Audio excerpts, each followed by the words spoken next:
大家好，欢迎来到美食采味。现在家家户户都有一些电器，平常我们使用电器的时候都会发现，电器用久了，它的插头根部呢很容易断或者是裂开。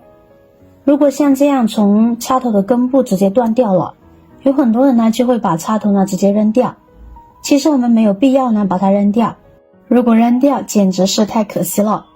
就算断成这个样子了，我们也可以把它接起来的，接好了以后立马又像新的一样耐用了。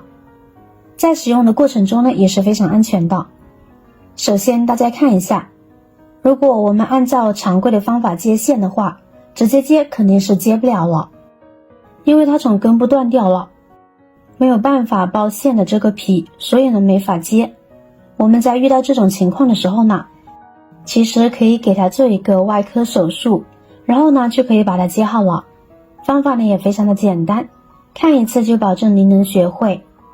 首先我们准备一把家家户户都有的小刀，给它做一个外科手术。我们在接线之前呢，再来看一下这个插头。插头前面的这小部分，它是一个保护皮，保护这个电源线的。我们在给它操作之前，看一下这个扁的形状。我们用小刀在扁的部分呢，轻轻的往下割。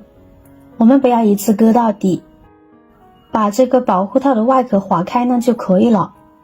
我们在切割这个保护套的时候呢，也是有重点的，一定要注意。我们先把它切开，切开之后呢，再给大家详细的讲一下，一定要切好后再换另外一面切。大家在切割的时候呢，要非常的小心，千万不要划到手了。两面都切割好了以后，我们把这个保护层呢，用手给它掰开呢就可以了。现在我们就可以看到内部的这个电源线了。刚才我们说的详细重点就是这个保护层，千万不要把它剪掉。我们下一步呢还需要用它。现在我们把电源线呢给它剥开，用打火机给它烧一下，把外壳烧软后呢微微放凉，用手轻轻一拉呢，线头就出来了。另外一根线我们也把它剥出来，准备家里的钳子，在2到3厘米处呢夹下去，记住不要夹到底，然后呢轻轻的往外拉，这样我们的线头呢就出来了，非常的简单轻松。现在我们就可以来接线了。我们接线的时候呢，大家都知道2根同样颜色的线呢接在一起，这里就不用多说了。接好了以后，我们用绝缘胶布呢把线头包上，做个保护。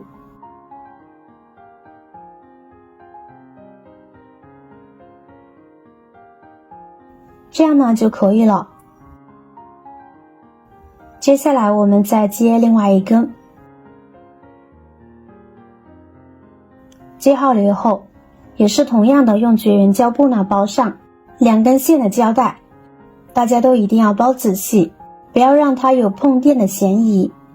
包好后大家看看是不是就完美解决了。到这一步的时候呢，很多人平时是不是直接用胶布把外面的缠一下就完事了？那就错了。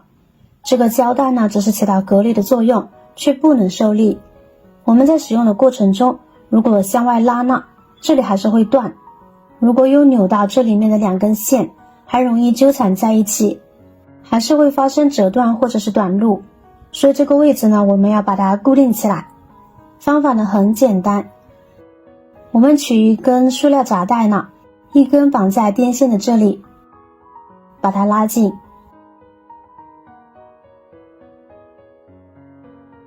然后呢再准备一根扎带，把另外一根的尾巴穿到扎带中，然后把2根扎带都拉紧固定。为了让它更牢固，我们再用上一根扎带来加强。拉紧牢固过后呢，用剪刀剪掉多余的部分，这样呢就完成了。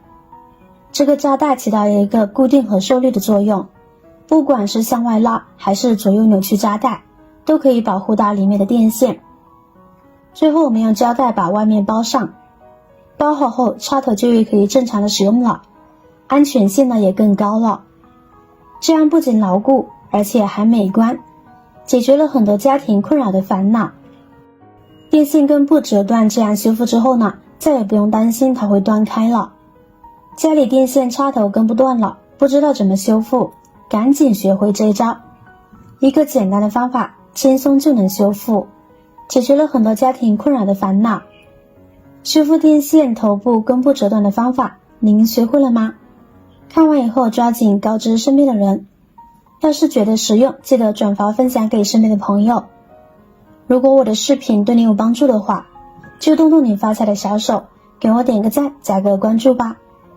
每天都会分享不一样的精彩内容，点击我的头像还可以看到更多的精彩视频。我是瑶瑶，我们下期视频再见了，拜拜。大家好，欢迎来到美食彩味。两条一样粗的空调排水管或洗衣机排水管，用什么方法接上去效果最好？大家看一下我的这种接水管方法，不仅美观耐用，关键是不漏水。所以今天的视频就跟大家分享一下这种波纹管的对接方法。像这种大小口径一样的波纹管，在生活当中我们经常会用到，比如我们家里面的空调的排水管、洗衣机的进水管，还有洗衣机的排水管，都是用的这种波纹管。但是使用时间长了以后，避免不了就会出现老化的现象，然后就会出现漏水之类的一系列的问题。这时很多朋友就会疑惑，那该怎么办呢？直接像这样对接是接不上去的。下面跟大家分享3种方法。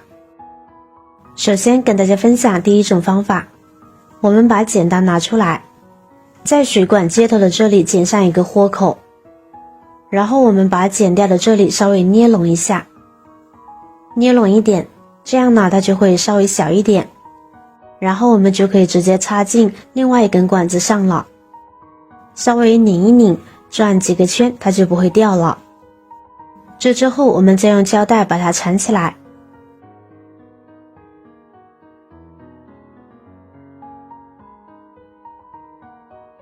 缠好之后它就不会漏水了。正常接水排水是没有什么问题的，虽然是可以勉强的接着再用，但是呢这样接好的管子也是有一个弊端的，下面我就展示给大家看一下。我们先把胶带拆开，这头被我们压过的波纹管看到没，它的口径已经变小了，而且呢有裂纹。也就是说，如果我们是用作洗衣机的排水管的话，那么洗衣机里边排出来的一些头发丝或者是一些棉布各种脏东西，在这个地方就很容易被卡住，造成下水不畅以及堵塞的情况。当然，如果是用作空调排水管的话，这个方法还是可以用的，毕竟空调排水管的水流比较小，都是那种滴答滴答的水流。总的来说就是这个方法还是可行的，不过有一定的弊端，大家在使用的时候呢，尽量绕开弊端使用。在需要大水量排水的时候呢，就不要再用这种方法了。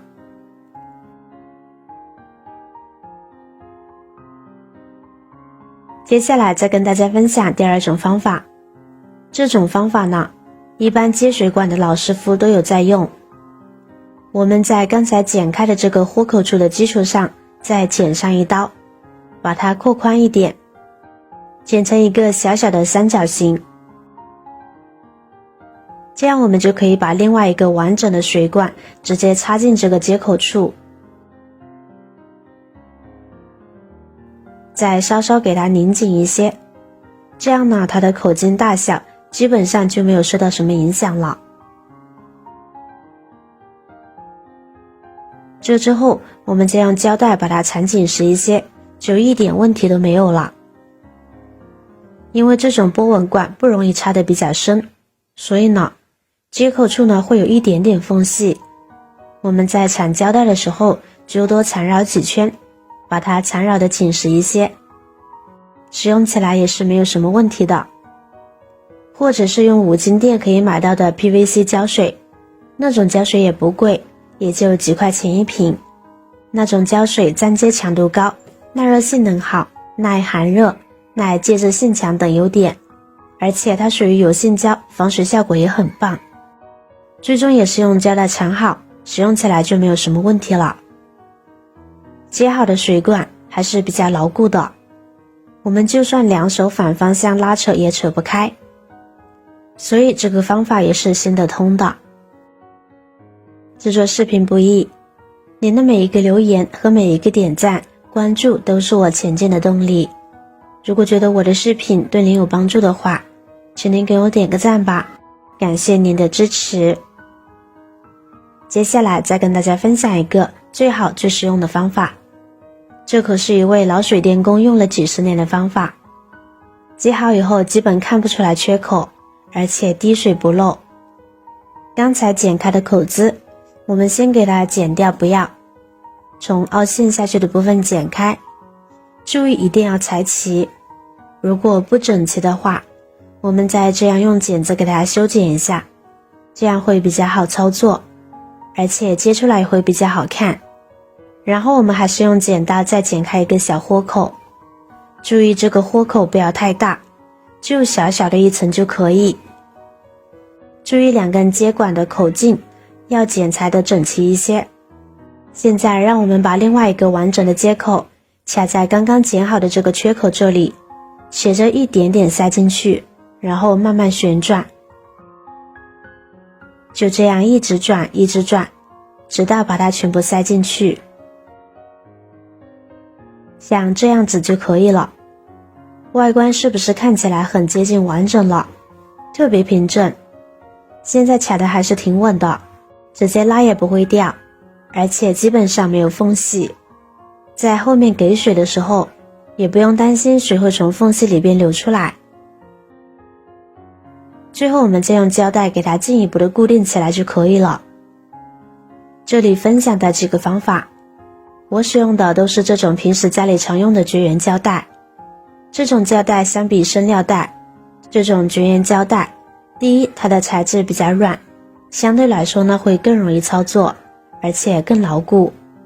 第二就是它的胶性也还不错，并且它里边还会有一点点油性的胶，它的防水效果相对来说也会更好。而且我们可以看到，缠好之后水管的波纹状都表现出来了，这样我们在后面排水的时候一滴水都不会漏，而且还比较美观。这里为了给大家看得更明显，我选用的是黑色的胶带，那如果大家为了更美观一些，可以选用白色的胶带。用这个方法接出来的管子，不管你是用作上水还是下水，不管多大的水流都冲不开，而且里边的直径也不会受到任何的影响。就算有异物，在不是特别夸张的情况下，也不会发生堵塞的情况。所以即使是用作下水管道，也不用担心它会被堵塞，可以说是接近于完美的一种接水管方法。这个方法可是一位从业多年的老师傅的拿手活哦，据说现在从业的新手师傅都不会呢。所以以后大家在面对家里的这种波纹管需要衔接时，不要再去找师傅帮忙了。好了，今天的视频内容就分享完了，您学会了吗？如果我的视频对您有帮助的话，记得点赞、转发、分享哦，希望可以帮助到更多的朋友。点击我的视频头像，还可以观看更多的美食和生活技巧。每天也都会分享不同的精彩视频，别忘了关注我哟。感谢您的支持，我是瑶瑶，我们下期再见啦。大家好，欢迎来到美食菜味。今天才发现，原来家里吃完药的这种外壳不要扔了，把它用剪刀剪一剪，使用价值立马翻倍，真的非常实用，每家每户都用得着。看完以后，大家不要再扔了。下面我们一起来了解一下吧。大家在吃药的时候呢，难免都会抠下这层类似锡纸的材质，甚至觉得十分解压，感到舒适。那你们有没有想过这层锡纸是什么材质呢？为什么要用这种材质呢？这种药品包装呢叫泡罩包装，要用铝箔与聚氯乙烯是泡罩包装的主要材料。铝箔是包装材料中唯一的金属材料，铝箔无毒无味，具有优良的导电性和遮光性，有较高的防潮性、阴气性和保卫性，能有效地保护被包装物。正因如此，铝箔在国际上被广泛应用于药品的包装上。其实它在我们的生活中呢，也有很多很实用的地方。首先呢，我们把它撕下来一小片，撕下来之后呢，这一片呢是比较大的，那么我们就用不了那么多，先用剪子呢给它修剪一下，修剪出一个宽度在1厘米左右的长条，像这样就可以了。那么它有什么作用呢？我们继续往下看。LED 灯呢现在已经很普遍了，高亮低耗，寿命还长，而且款式还多。小的 LED 灯泡，大的吊灯。但是 LED 灯呢偶尔呢会出现不亮变暗和断电闪烁的问题。其实解决这些问题呢很简单，我们只需要用刚才剪下来的这个小纸片呢就可以解决。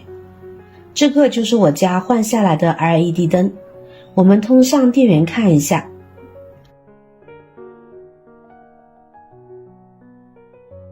大家看一看，它是不亮的。现在我们把它拧下来，拧下来过后呢，我们在这个灯的灯罩连接处用手一周围的给它按一下，然后轻轻一拧呢就可以取下来了。打开了之后呢，我们可以看到像这种 LED 灯上面的灯珠呢非常的多，这些小灯珠呢都是串到一起的，灯珠越多一般亮度越高，只要有一个灯坏了它就是不会亮了。现在我们在上面找到坏的灯珠，这个很容易找到的，因为它很明显，它也是正常的颜色形状不同，如果看到它与众不同，说明就是它了。现在我们用刀片把这个灯珠外面呢这层黄色的东西呢给它刮下来，这层东西呢是粘在上面的，很容易刮掉，轻轻一刮呢就掉下来了。像这样露出里面的金属部分呢就可以了。像这样刮干净过后，我们先将它放在一边备用。现在我们准备一个这种电工胶带，没有的用透明胶带也可以。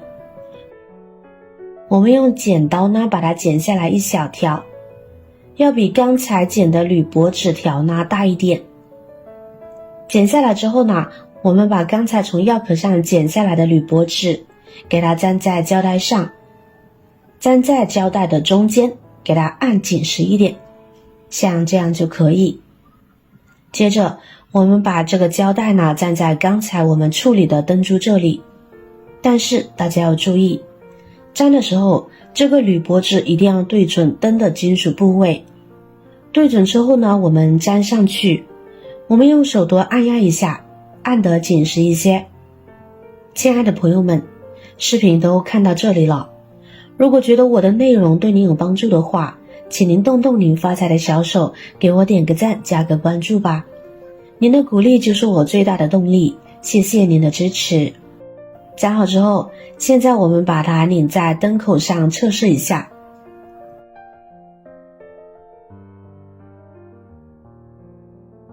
效果如何？大家看一下，这个灯是不是亮了？非常简单的就修好了，是不是特别神奇呢？方法就是这么的简单有效。装上灯罩过后呢，又和新的一样了。以后家里的 LED 灯坏了，别再扔掉了，它是可以进行维修的。维修呢也并不复杂，甚至我们自己动手呢都可以修复，只需要一个小小的药壳子，就可以将 LED 灯修复，又不需要将整个灯更换。按照以上步骤呢，基本上呢就可以维修好，并不复杂。就算是新手小白，只要我们稍微有点动手能力呢，都可以进行。这样修好了还能够继续使用。也有很多人说这样的维修方法呢，用不了多久就又坏了。我也实验过很多次，并不是每一个都修好了都不耐用，也要看灯珠的质量和驱动器的好坏。有的修好了用了2年多呢还没坏，有的用了几个月。我觉得本来就是坏的东西，如果能修好继续使用呢也很好，何乐而不为呢？以上呢就是关于药壳子的妙用了，您学会了吗？您是否还有更好的用处呢？欢迎评论区留言探讨。好了，今天的视频呢就分享到这里了。如果觉得我分享的内容对您有帮助的话，别忘了跟我点赞加关注哦。我每天呢都会分享不一样的精彩内容，点击我的头像还可以看到更多的精彩视频。我是瑶瑶，我们下期视频再见了，拜拜。大家好，欢迎来到美食彩味。手机锁屏密码忘记了怎么办？教你一招，在家就能轻松解锁，不用再去维修店，分分钟就搞定。手机现在是人手都有一部，很多人也意识到手机安全的重要性，都会给手机呢上一个安全锁，也就是会给手机的屏幕呢设置一个锁屏幕。但是大家在日常生活当中使用手机是否遇到过这样的情况，就是手机的锁屏密码忘记了，怎么也打不开。如果出去找维修师傅刷机或者是解锁的话，至少要花费30甚至到50块钱左右，非常的费时又费钱财。今天我就把在维修师傅那里偷学来的一招忘记锁屏密码怎样解锁的方法分享给大家，10秒钟呢就能搞定，赶紧收藏了。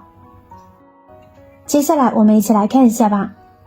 首先我们需要把手机关机，关机之后呢，我们就可以进入到手机的工厂模式，然后呢就可以给它清除密码了。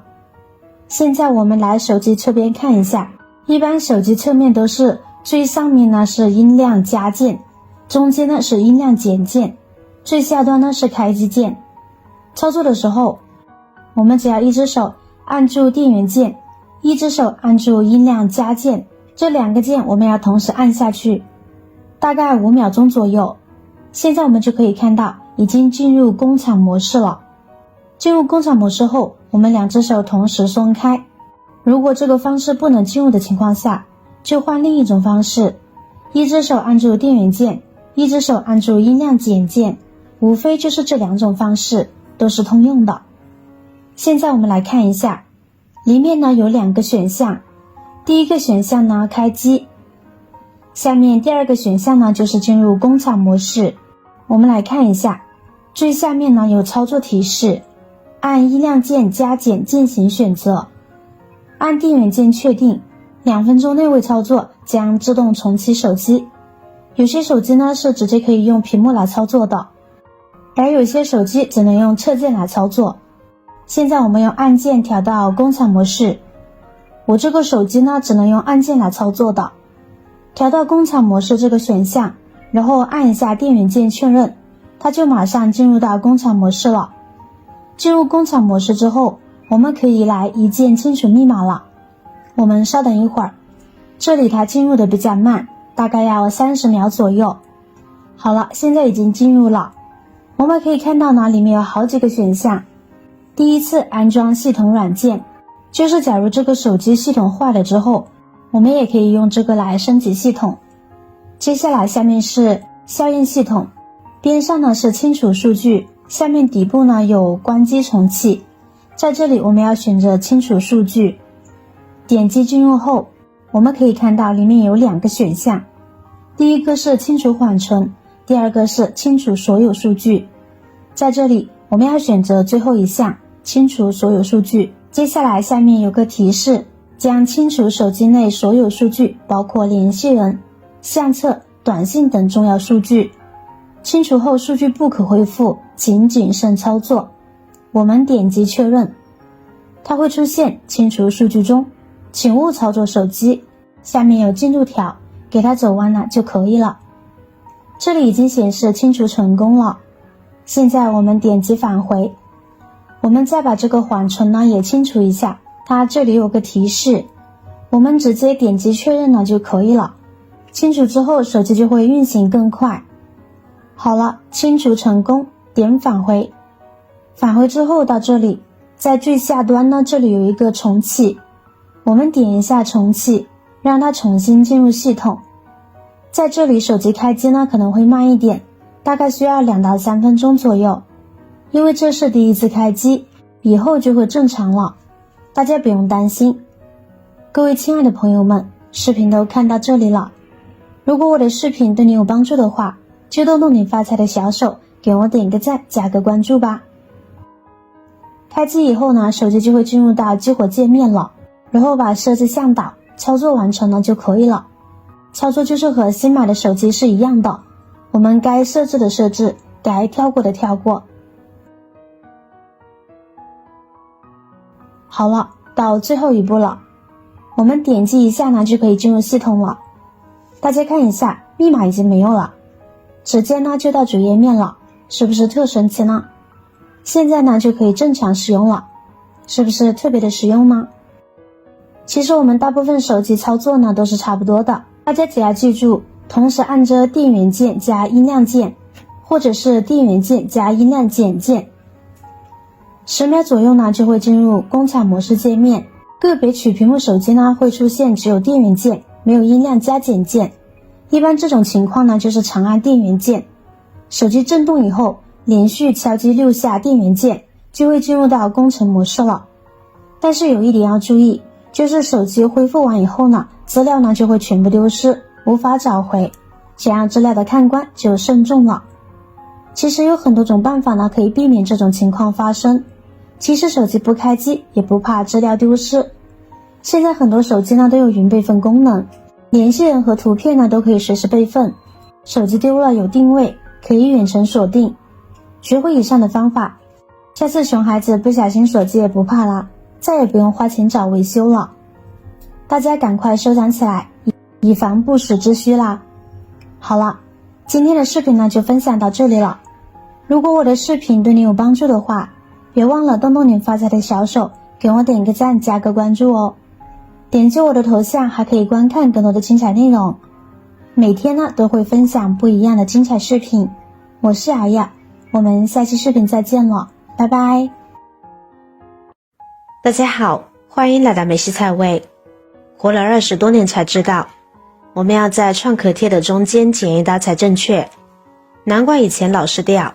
下面让我们一起来看看吧。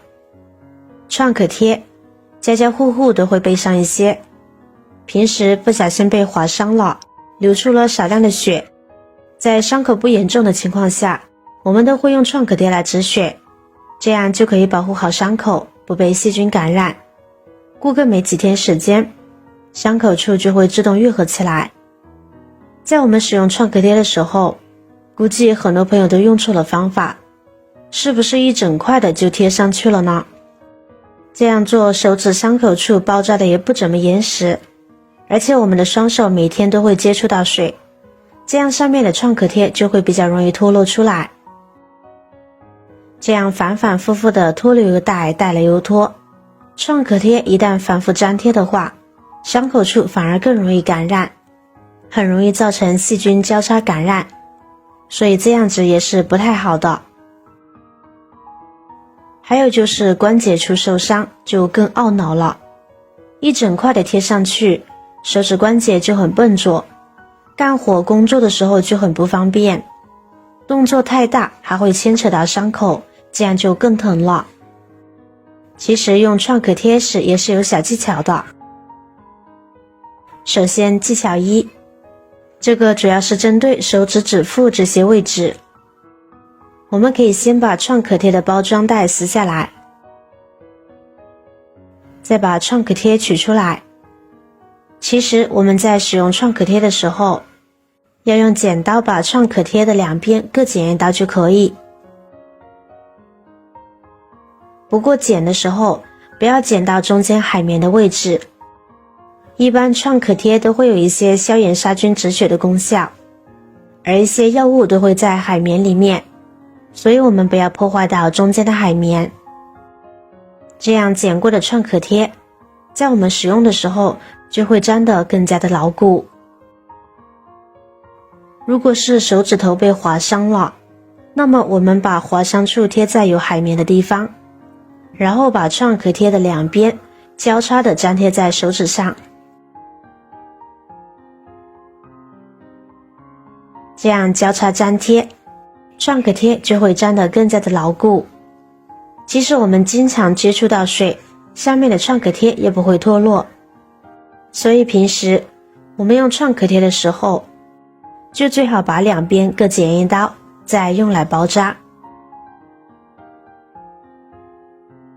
而如果是手指关节处被划伤了，如果我们像平时一样的来包扎，那么手指关节处就会被创可贴包裹得紧紧的，这样我们在活动手指关节处的时候就会变得很不方便，而且紧着也会比较难受。那么我们同样把创可贴的两边各剪一刀，用剪过的创可贴来包扎伤口处。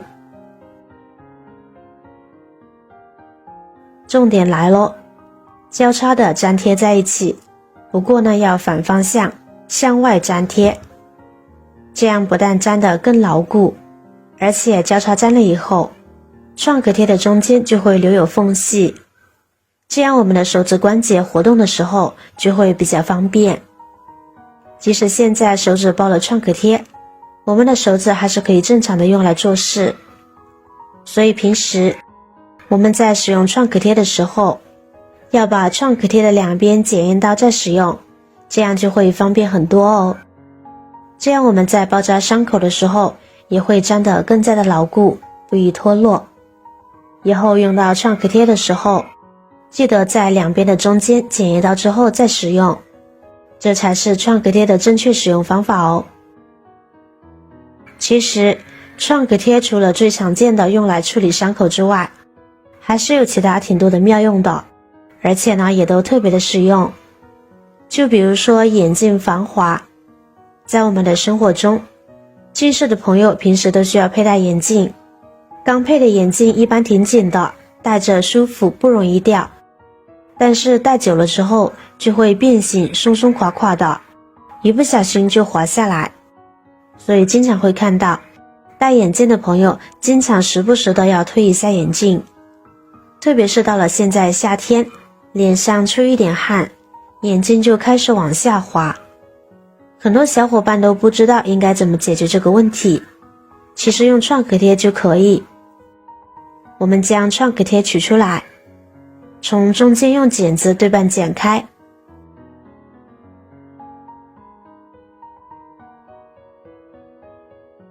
然后我们将棉花处贴在眼镜腿上，再将它包裹起来就可以啦。两边都贴上一个会比较美观哦，而且呢也更稳固，这样我们的眼镜戴起来就不会来回缩啦，也解放了我们的双手，不用再时不时的需要去推眼镜了。妙用二，可以给手机降温。现在的人，尤其是我们这样的年轻人，手机基本上是不离手的，看看视频，追追明星，购购物，很有玩法。但是手机用久了之后就很容易发烫，不仅不舒服，还会损害一些零件，搞不好还得修手机。那怎么给手机快速降温又不损伤手机呢？这里建议可以巧妙的利用创可贴，在创可贴的中间棉花的部位滴入几滴风油精或者是酒精，创可贴中间的棉花具有很好的吸水性能。我们可以利用这个特点，在棉花上滴上几滴风油精，风油精和酒精都具有很强的挥发作用，能够迅速的带走热量，这样贴在手机上，温度就会很快的降下来，而且只是接触在手机壳的外部，没有破损，没有水汽，不会影响到手机的正常使用。觉得哪个部位比较烫，就主要贴在手机的哪个部位，很快就会见效啦。妙用三，可以防止鞋子磨脚。鞋子是生活中必不可少的物品，我自己也喜欢美美的公主鞋，但是新买的鞋子，尤其是高跟鞋，由于还没有适应脚型，所以很快就会硌到脚后跟。就会起泡破皮。如果遇到这种情况，可以在脚后跟或者是鞋子上贴上一个创可贴。